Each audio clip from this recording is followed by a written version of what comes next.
தமிழகமெங்கும் கிளைகள் கொண்ட Annamal institute of hotel management and hospital management படிப்பில் சேர்வதற்கான அட்மிஷன் நடைபெறுகிறது.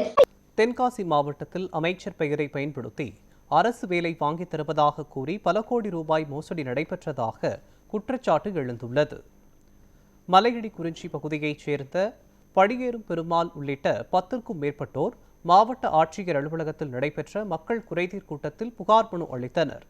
அந்த மனுவில் சங்கரன் கோவில் பகுதியைச் சேர்ந்த செல்லசாமி என்பவர் அரசு மருத்துவக் கல்லூரி மருத்துவமனையில் வேலை வாங்கி தருவதாக கூறி கவிதா என்ற பெண்ணை அறிமுகப்படுத்தியதாக தெரிவிக்கப்பட்டுள்ளது. மேலும் அமைச்சர் மற்றும் மருத்துவக் கல்லூரி டீனுடன் நெருக்கம் இருப்பதாக கூறி ஒரு பணியிடத்திற்கு 10 லட்சம் ரூபாய் வரை வசூலித்ததாகவும் புகாரில் குறிப்பிடப்பட்டுள்ளது. இதுபோன்று 35க்கும் மேற்பட்டோரிடம் பல கோடி ரூபாய் மோசடி செய்யப்பட்டதாக கூறப்படும் நிலையில் ஏற்கனவே காவல்துறையில் புகார் அளித்தும் நடவடிக்கை எடுக்கப்படவில்லை என பாதிக்கப்பட்டவர்கள் குற்றம் சாட்டியுள்ளனர். மோசடியில் ஈடுபட்டதாக கூறப்படும் முன்னாள் ராணுவ வீரர் செல்லசாமி மீது உரிய நடவடிக்கை எடுக்க வேண்டும் என்றும் வழக்கை விரைந்து விசாரிக்க வேண்டும் என்றும் மாவட்ட ஆட்சியரிடம் கோரிக்கை விடுத்துள்ளனர்.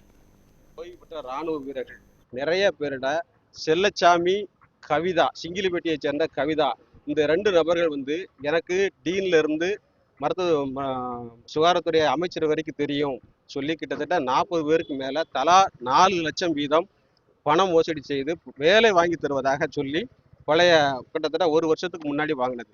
இது சம்பந்தமாக எஸ்பி ஆஃபீஸில் ஏற்கனவே நாங்கள் பொருளாதார குற்றப்பிரிவில் மனு கொடுத்தோம். அப்படி மனு கொடுத்து மயில்வாணன் சார் இருக்கும்போது தான் வாங்கினாங்க. அவங்க ஃபார்வர்ட் பண்ணாங்க. இது வரைக்கும் கிட்டத்தட்ட 2 மாதத்துக்கு மேலே ஆச்சு.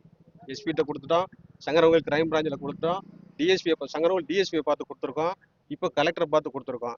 இது வரைக்கும் சம்மந்தப்பட்டவங்களை கூப்பிட்டு விசாரிக்கிறதுக்கு எந்த நடவடிக்கையும் இல்லை. இந்த அரசு இதில் தலையிட்டு கிட்டத்தட்ட இதுக்கு மேலே 100கணக்கான ஆட்கள் இது போல இருப்பாங்க போல தெரியுது. இது போக இன்னும் 100க்கு மேற்பட்டவர் இருக்கலாம்னு தெரியுது. இவங்க அமைச்சர் தெரியும், டீன் தெரியும், அந்த கவிதாங்கிற சொல்றது எனக்கு டீன் நான் சொன்னதான் கேட்பாங்க, அந்த மாதிரி சொல்லிதான். இவங்கெல்லாம் முன்னாள் ஓய்வு பெற்ற ராணுவ வீரர்கள். இந்த செல்லச்சாமிங்கிறவர் ஓய்வு பெற்ற ராணுவ வீரர்களுக்கு ஒரு சங்கம் வச்சு நடத்துறாரு. அதை நம்பி தான் இவங்களும் சரி நம்ம அசோசியேஷன்ல உள்ளவர் அதனால ஏமாற்ற மாட்டார் நினைச்சுதான் நம்பி கொடுத்தாங்க. இந்த மோசடியை அரசு தலையிட்டு உடனடியாக நடவடிக்கை எடுக்கணும்னு வேண்டி கேட்டுக்கிறோம்.